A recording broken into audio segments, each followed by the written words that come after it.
Dan puan-puan, sudahkah anda membuat semakan status untuk sumbangan asasrama daripada MyKasih?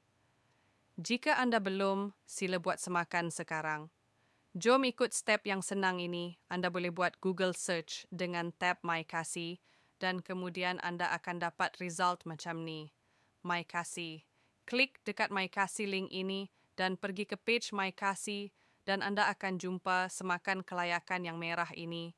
Jadi anda tekan semakan kelayakan dan anda sampai ke page ini.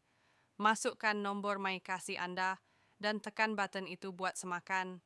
Dan seterusnya anda akan tahu semakan status anda kalau di sini adalah layak.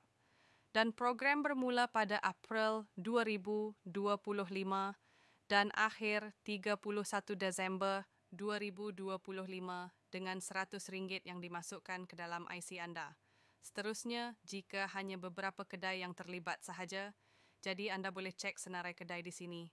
Klik button senarai kedai. Dan kalau tempat saya adalah Klang, saya klik Klang dan negeri saya pilih Selangor dan tekan cari dan list daripada kawasan saya ini akan keluar. Jepun ada kedai-kedai yang terlibat macam sini, ada Econ Safe, Maidin, Pasar Mini, banyak juga. Jadi di tempat anda mungkin ada yang berbeza. Jadi sila kongsikan video ini kepada rakan-rakan yang anda tahu dan kita jumpa lagi pada masa akan datang. Sila follow saya.